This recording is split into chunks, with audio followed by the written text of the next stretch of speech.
विश्वास सारंग का बयान। मध्य प्रदेश में लॉ एंड ऑर्डर की स्थिति दुरुस्त, कांग्रेस के समय में बिगड़ी थी कानून व्यवस्था।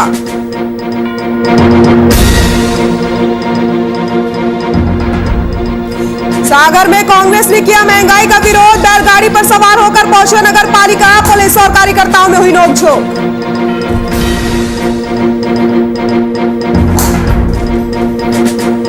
इंदौर में ट्रैफिक सिग्नल पर लड़की को डांस करना पड़ा महंगा, गृह मंत्री ने दिए कार्रवाई के निर्देश, सोशल मीडिया पर वायरल हुआ था वीडियो।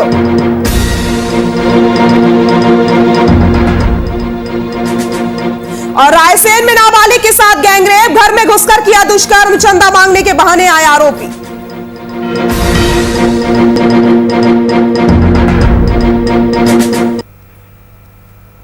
नमस्कार, बुलेटिन में आप सभी का स्वागत है। मैं हूं आपके साथ सृष्टि शुक्ला। रुक करते हैं खबरों का। चिकित्सा शिक्षा मंत्री विश्वास सारंग का बयान सामने आया है।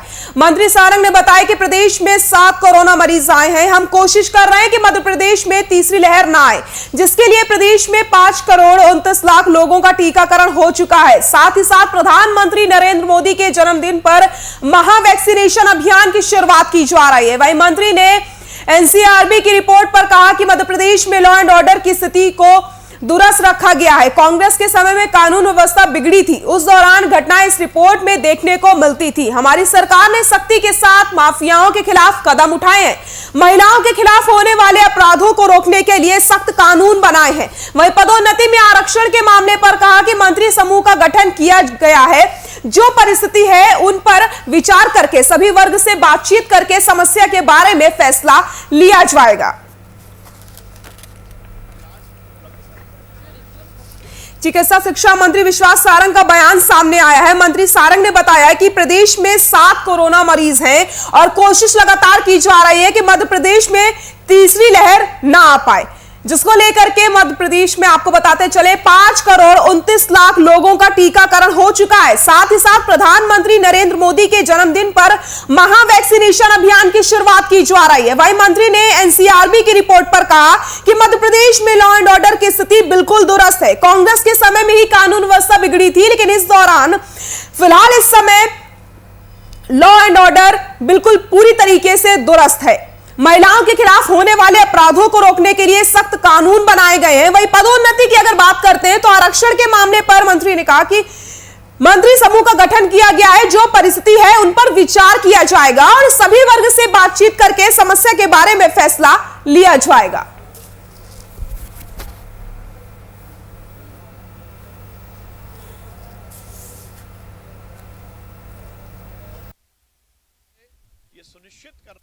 हमने अनाचार अत्याचार बंद कर दिया तो कांग्रेस के नेता तो बेरोजगार हो ही गए, परंतु वो मध्य प्रदेश के युवाओं को इस बात का जरूर जवाब दें कि उन्होंने अपने घोषणा पत्र में कहा था कि सरकार में आने के बाद हम रोजगार देंगे, नहीं तो बेरोजगारी भत्ता देंगे। 15 महीने में वो कल नेता जो बेरोजगारी को लेकर बातें कर रहे हैं, उनमें से एक नेता को भी साहस हो तो वो आए, सार्वजनिक रूप से ये बताएं कि उनके कार्यकाल में 15 महीने जब कमलनाथ मध्य प्रदेश के मुख्यमंत्री थे, कितने लोगों को उन्होंने रोजगार दिया। कल माननीय मुख्यमंत्री जी के नेतृत्व में हमने जनजागरण अभियान चलाया और डेंगू को लेकर हमारी सरकार पूरी तरह से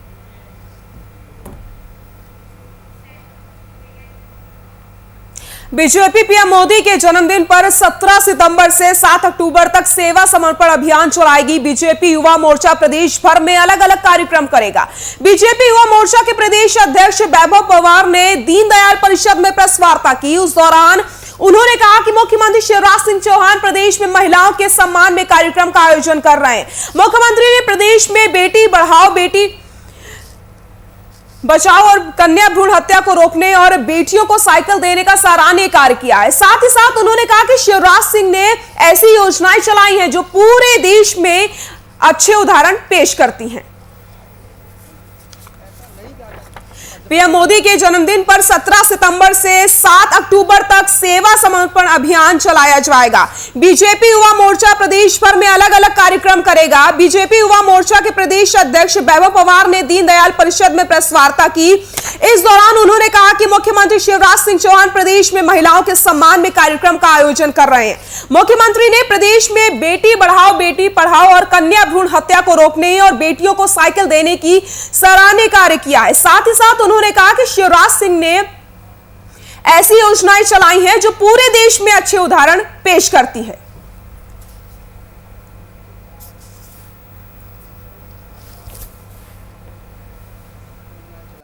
वो अनेकों ऐसे उदाहरण हैं और ऐसी आज महिलाओं के सम्मान का एक कार्यक्रम भी माननीय मुख्यमंत्री जी कर रहे हैं। और एनसीआरबी की रिपोर्ट का आप जो हवाला दे रही हैं वो मैंने देखी नहीं है, लेकिन मध्य प्रदेश में जिस तरह से बेटी बचाओ बेटी पढ़ाओ और जिस तरह से कन्या भ्रूण हत्या को रोकने का प्रयास मध्य प्रदेश की सरकार ने किया, बेटियों को साइकिल देने का जो अभियान मध्य प्रदेश सरकार ने चलाया, जिस प्रकार से महिलाओं के सम्मान के लिए आदरणीय शिवराज सिंह चौहान जी ने जिस प्रकार से योजनाएं चलाई, वो अनेकों ऐसे उदाहरण हैं और ऐसी योजनाएं पूरे देश भर में उदाहरण बनकर पेश हुई हैं। तो बिल्कुल ऐसा नहीं कहा जा सकता कि मध्य प्रदेश में ऐसी कोई अवस्था है कि महिला उत्पीड़न, जरूर एक दो कोई घटनाएं हो सकती हैं और यदि कोई घटनाएं हुई हैं तो उनको दंडित करने का काम और उनको दंड देने का काम मध्य प्रदेश की सरकार और मध्य प्रदेश का प्रशासन कर रहा है। सागर में महंगाई, भ्रष्टाचार समेत 18 सूत्रीय मांगों को लेकर बुधवार को जिला कांग्रेस कमेटी ने मकरोनिया नगर पालिका का घेराव किया। कांग्रेसी रैली निकालकर बैलगाड़ी पर सवार होकर नगर पालिका पहुंचे। यहां कार्यकर्ताओं ने नारेबाजी की। साथ ही साथ विरोध में नगर पालिका के गेट पर अंडे टमाटर फेंके गए। प्रदर्शन के दौरान कार्यकर्ताओं ने सुरक्षा में लगे बैरिकेड्स को उखाड़ने की कोशिश भी करी। हालांकि पुलिस ने सख्ती दिखाते हुए कांग्रेसियों को रोका तो दोनों के बीच जमकर झड़प हो जाती है। इसके बाद कार्यकर्ताओं ने राज्यपाल के नाम ज्ञापन भी सौंपा है। दरअसल जिला कांग्रेस कमेटी के कार्यकर्ता जन समस्याओं के हल की मांग को लेकर के मकरोनिया नगर पालिका पहुंचे थे, जहां अपनी मांगों को लेकर के नारेबाजी और विरोध जताया गया। इसी दौरान भीड़ के बीच कुछ लोगों ने नगर पालिका पर अंडे और टमाटर फेंकने शुरू कर दिए। टमाटर और अंडे फेंकते ही पुलिस ने उन्हें रोकने की कोशिश की। इसी दौरान पुलिस और कांग्रेसियों के बीच जमकर धक्का मुक्की हो गई। तस्वीरें आपको हम दिखा रहे हैं। आप देख सकते हैं किस तरीके से कांग्रेस ने महंगाई का विरोध किया। 18 सूत्रीय मांगों को लेकर के ये विरोध दर्ज कराया जा रहा था और उसी समय कुछ लोगों ने नगर पालिका के लोगों पर टमाटर और अंडे भी फेंकना शुरू कर दिए। बैलगाड़ी लेकर के ये विरोध प्रदर्शन करते हुए नजर आ रहे होंगे कांग्रेसी। आपको तस्वीरें आपके सामने है।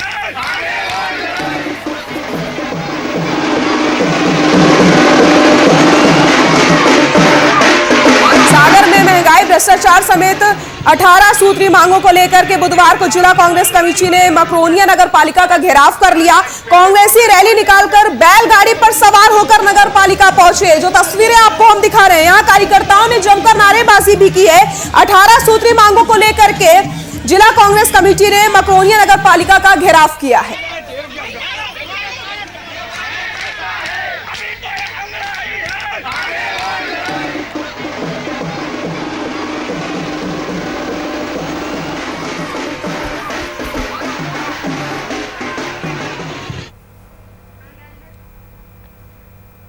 भोपाल के गुनगा इलाके में 10वीं की छात्रा से गैंगरेप का मामला सामने आया। छात्र ने रायसेन के महिला थाने में आरोपी के खिलाफ एफआईआर दर्ज कराई है। घटना स्थल भोपाल होने से केस डायरी गुनगा थाने भेजा गया। पुलिस के मुताबिक सांची थाना क्षेत्र रायसेन निवासी 15 वर्षीय लड़की 10वीं की छात्रा है। आपको बताते चले कि लड़की के जीजा का पड़ोसी शैतान सिंह लोधी 2 साथियों के साथ गणेश उत्सव का चंदा मांगने के लिए घर पहुंचा था।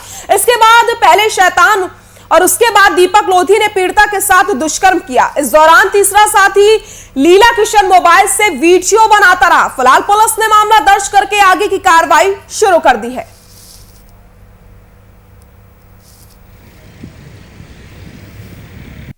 दिनांक 14 सितंबर को रात में लगभग 1-1:30 बजे करीब एक पीड़िता अपने पिता के साथ आई और उससे पूछा कि मम्मी को लेकर नहीं आई, तो उसने बताया कि मम्मी की तबीयत खराब है, इस वजह से पिताजी के साथ आई। क्योंकि है ना सांची थाना क्षेत्र की रहने वाली थी, ग्राम आमखेड़ा करके, तो वहां पे महिला अधिकारी के नहीं होने से यहाँ पे भेजा गया थाना वालों द्वारा। पीड़िता से पूछा गया तो उसने बताया कि 12 तारीख के रात के लगभग 9-10 बजे की घटना है और एक आरोपी आया और गेट खोल के उसके साथ छुरी अड़ा के उसके साथ गलत काम किया।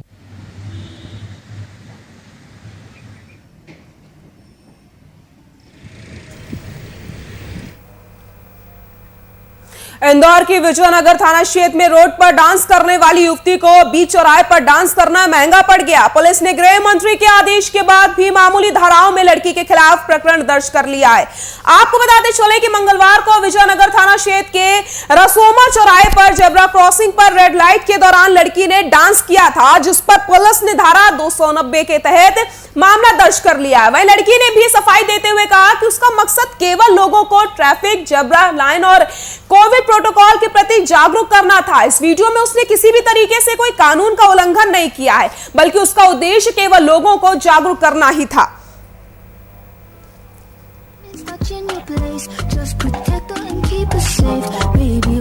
बीच चौराहे पर डांस करना लड़की को महंगा पड़ गया। इंदौर पुलिस ने एफआईआर दर्ज कर ली है। तस्वीरें आप देख सकते हैं किस तरीके से बीच चौराहे पर एक लड़की डांस करते हुए आपको नजर आ रही होगी। इंदौर के रसोमा चौराहे पर डांस करने वाली लड़की के खिलाफ पुलिस ने मामला दर्ज किया। इंदौर के विजयनगर थाने में मॉडल पर केस दर्ज हुआ है, क्योंकि प्रदेश के गृह मंत्री ने भी मामले में कार्रवाई के निर्देश दिए थे। वहीं इस मामले में चौराहे पर डांस करने वाली लड़की ने भी अब सफाई दे दी है। लड़की ने अपने वीडियो पर सफाई देते हुए कहा कि डांस करने के पीछे का उद्देश्य केवल लोगों को जागरूक करना था। जेब्रा लाइन को लेकर के जागरूकता और कोविड प्रोटोकॉल का पालन करने की जागरूकता के लिए उसने ये वीडियो बनाया था। इस वीडियो में उसने किसी भी तरीके से कानून का उल्लंघन नहीं किया है, बल्कि उसका उद्देश्य केवल लोगों को जागरूक करना ही है।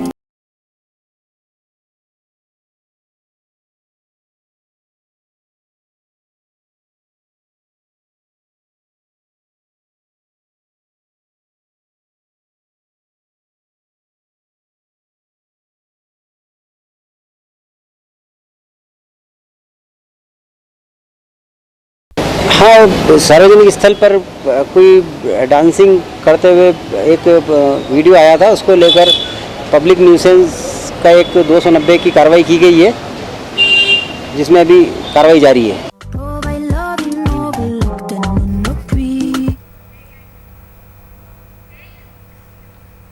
मध्य प्रदेश के शाजापुर जिला अस्पताल इन दिनों चर्चा का विषय बना हुआ है। दरअसल पिछले कुछ दिनों से इस अस्पताल में मरीजों को एक भी सुविधा उपलब्ध नहीं की जा रही है।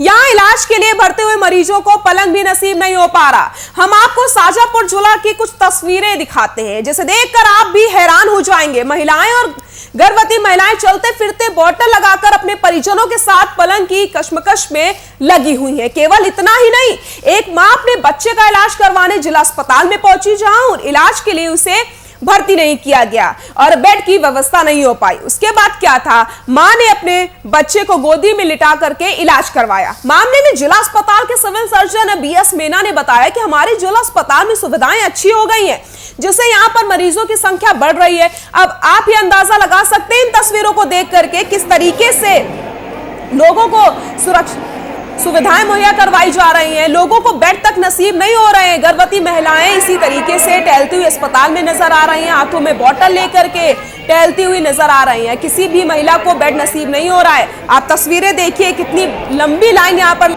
है। महिलाएं इधर से उधर चक्कर लगा रही हैं कि किसी तरीके से उन्हें बेड नसीब हो जाए। यहाँ तक कि एक बच्चे की तबीयत बिगड़ जाती है और मां को बेड नसीब नहीं होता। गोदी में लिटा करके मां अपने बच्चे का इलाज करवाती है। इस तरीके से सुविधाएं लोगों को मुहैया हो रही हैं। जिला अस्पताल की क्या हकीकत है वो आप इन तस्वीरों में देख सकते हैं।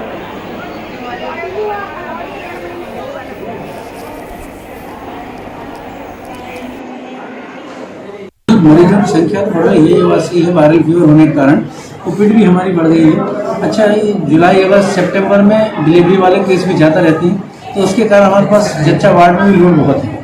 हमारे पास एक्स्ट्रा ज़्यादा चल रहे हैं वो भी, तो उसमें डेंगू वाले तो अभी कोई ऐसे नहीं आए हैं। बुखार सर्दी खांसी वाले आ रहे हैं, वो वायरल वाले, तो उनका ट्रीटमेंट चल रहा है। असल में हमारी सुविधाएँ अच्छी भी हो गई ज़्यादा, जिसके कारण हमारे पास ज़्यादा मरीज भी आ रहे हैं।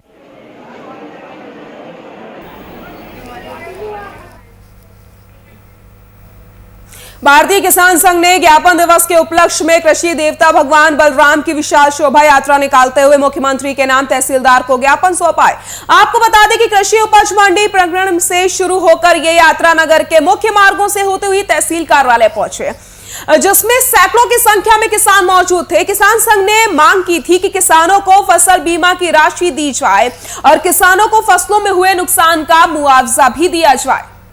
किसान संघ ने शोभा यात्रा निकाली, भगवान बलराम की शोभा यात्रा निकाली गई है। मुख्यमंत्री के नाम तहसीलदार को ज्ञापन भी सौंपा गया है।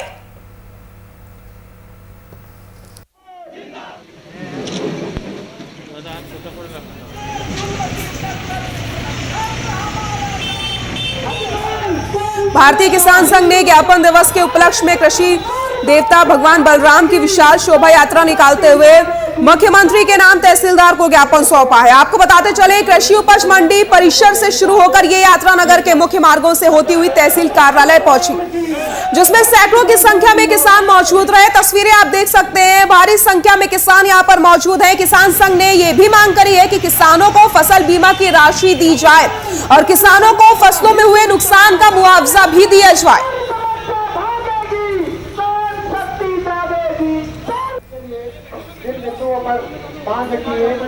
किसानों को देने का आदेश दिया जाए। आज भारतीय किसान संघ पूरे प्रदेश स्तर पर एक 15 सितंबर को दिन ज्ञापन दिवस मनाता है और आज प्रदेश की सभी तहसील स्तरों पर आज ये ज्ञापन का कार्यक्रम हुआ है। इसी प्रकार भारतीय किसान संघ तहसील सुजालपुर के तत्वाधान में भी किसान के तहसील कार्यालय शोभा यात्रा के रूप में पहुंचे हैं। ये भगवान बलराम की शोभा यात्रा थी। इस शोभा यात्रा को निकालते हुए आज तहसील कार्यालय में हम यहाँ उपस्थित हुए हैं और हमारी किसानों की जो विभिन्न समस्याएं हैं, चाहे वो स्थानीय समस्या हो, कलेक्टर के नाम ज्ञापन दिया गया। आज 15 सितंबर को भारतीय किसान संघ ने तहसील स्तर पर ज्ञापन का आयोजन किया है। ये हमारी जानकारी है कि हर साल 15 सितंबर को किसान संघ एक ज्ञापन दिवस मनाता है, जिसमें वो अपनी सभी प्रकार की किसानों के हित की जो मांगे हैं उन्हें शासन और प्रशासन के संज्ञान में लाता है। इसी उपलक्ष्य में तहसील शुजालपुर के किसान संघ के सभी किसान बंधुओं ने आज अपने वाहन के माध्यम से आकर तहसील प्रांगण में ज्ञापन दिया है। मध्य प्रदेश के इंदौर जिले में एक ऐसी घटना सामने आई है जिसने मां शब्द को शर्मसार कर दिया। एक महिला ने तलाक के बाद अपने ही कोख से जन्म देने वाले बच्चे के लिए अपना दिल पत्थर का बना लिया। महिला ने अपने 3.5 साल के बेटे अफवान के शरीर पर बड़ी ही बेरहमी से जगह जगह गरम चाकू दाग दिए, जिसके कारण उसके हाथ पैर पर जख्म हो गए हैं। पिता से मिलने के बाद मासूम के साथ हुए जुर्म का खुलासा हुआ। अफवान ने बताया कि मां उसे चाकू गर्म करके जलाती है, कई बार आधी रात में भी चोट पहुंचाती थी, जिससे वो रोता बिलखता रहता था, लेकिन मां उसे छोड़ती नहीं थी। पिता ने इस बात पर आपत्ति जताई और महिला के खिलाफ एफआईआर दर्ज करवाई है, जिसके बाद खजवाना पुलिस ने महिला को गिरफ्तार कर लिया। आपको बता दें कि महिला के 3 बच्चे हैं। महिला की शर्मसार घटना का खुलासा हो गया है। एक मां ही अपने बेटे की दुश्मन बन बैठी।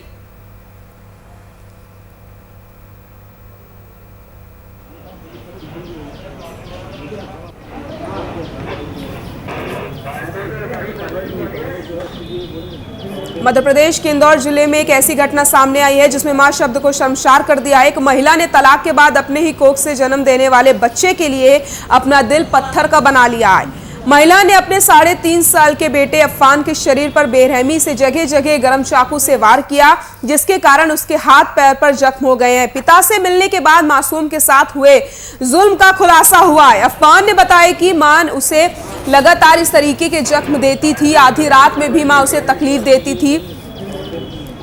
पिता ने इस बात पर आपत्ति जताते हुए महिला के खिलाफ एफआईआर दर्ज करवा दी है। फिलहाल पुलिस ने महिला को गिरफ्तार कर लिया है। आपको बता दें कि महिला के 3 बच्चे हैं।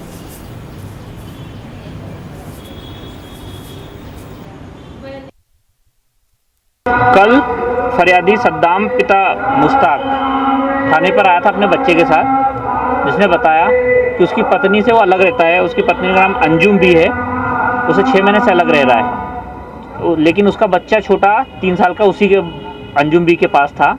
उस महिला ने 3 महीने पहले उस बच्चे को गरम चाकू से पैर में, हाथ में, जगह जगह 5 जगह जलाया, जिसकी रिपोर्ट पर से कल अंजुम बी के खिलाफ अपराध पंजीबद्ध कर विवेचना में लिया गया है।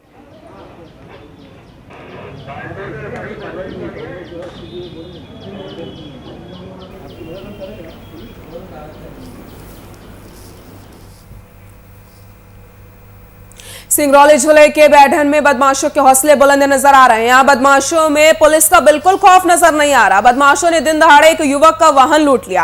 आपको बताते चले, भास्कर मिश्रा अपनी बच्ची की फीस जमा करने के लिए गए थे। इसी दौरान पीछे से आए कार सवार बदमाशों ने उन्हें रोक लिया और उनका वाहन लूट लिया, जिसके बाद पीड़ित ने इसकी सूचना पुलिस को दी। वहीं इस पूरे मामले पर कोतवाली थाना प्रभारी अरुण पांडे ने बताया कि घटना सही है, लेकिन वाहन फाइनेंस पर खरीदा गया था और उसकी किस्त सही समय से नहीं भरने की वजह से उसे कंपनी ने सीज कर दिया है। लेकिन फाइनेंस कंपनी को इसकी सूचना पुलिस को देनी होती है, लेकिन कंपनी ने सूचना नहीं दी। फिलहाल पीड़ित की शिकायत पर मामले की जांच की जा रही है। बदमाशों के हौसले बुलंद नजर आ रहे हैं। दिन दहाड़े लूट की वारदात को अंजाम दिया गया है। बदमाशों में पुलिस का खौफ बिल्कुल नजर नहीं आ रहा। सिंगरौली जिले में बदमाशों के हौसले बुलंद है, वहां बदमाशों में पुलिस का बिल्कुल खौफ नहीं है। बदमाशों ने दिन दहाड़े एक युवक का वाहन लूट लिया है। आपको बताते चले कि भास्कर मिश्रा अपनी बच्ची की फीस जमा करने के लिए गए थे। इसी दौरान पीछे से आए कार सवार बदमाशों ने उन्हें रोक लिया और उनका वाहन लूट लिया, जिसके बाद पीड़ित ने इसकी सूचना पुलिस को दी है। वहीं इस पूरे मामले पर कोतवाली थाना प्रभारी अरुण पांडे ने यह बताया कि घटना सही है, लेकिन वाहन फाइनेंस पर खरीदा गया था और इसकी किस्त सही समय से नहीं भरने की वजह से उसे कंपनी ने सीज कर दिया है। लेकिन फाइनेंस कंपनी को इसकी सूचना पुलिस को भी देनी होती है, लेकिन कंपनी ने सूचना नहीं दी थी। फिलहाल पीड़ित की शिकायत पर मामले की जांच की जा रही है। भास्कर मिश्रा अपनी बच्ची का फीस जमा करने सेंट जोसेफ स्कूल बैढन गए हुए थे और जब वो स्कूल के पास पहुँचे तो 4-5 लोग आए जिनका नाम वो नहीं जानते हैं और उनके द्वारा उनके साथ मारपीट की गई और उनकी गाड़ी भी उन लोगों ने ले लिया है। और जो प्राथमिक तौर पर तथ्य प्रकाश में आया है, एक शिकायत पुलिस के पास टाटा फाइनेंस की तरफ से भी आई थी। आराम से मैं गाड़ी से जैसे ही गेट खोल के निकला, वैसे वो लोग 4 लोग उसमें से उतरे और हमें ताबड़तोड़ मेरा हाथ पकड़ के मेरी चाबी छोड़ने, हाथ मुड़े रहे, ये अंगूठा इसमें दर्द भी है, हाथ मुड़े करके चाबी छुड़ाने लगा। 2 लोग मारने लगे, फिर एक आदमी और पीछे से आया, वो भी मारने लगे और ताबड़तोड़ इन्होंने मारपीट की। हमने कहा भाई आप लोग हो क्यों मारपीट रहे हो? बोले चाबी दो। हमने कहा तो ले लो। बोले गाड़ी दो। हम कह ले जाओ। फिर इसके बाद लेकिन फिर भी वो लोग चाबी भी ले लिए, गाड़ी भी ले लिए, इसके बाद मारने लगे।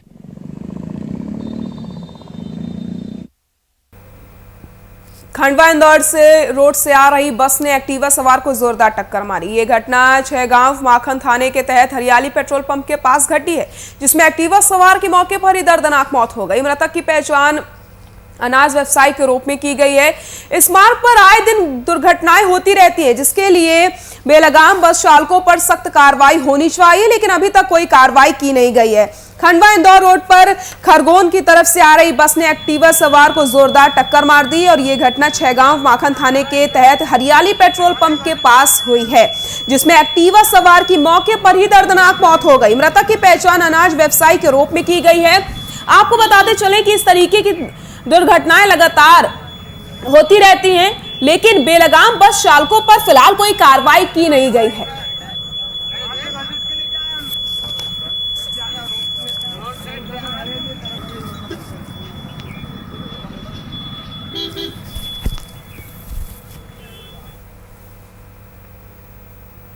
बुलेटिन में फिलहाल के लिए इतना ही। नमस्कार।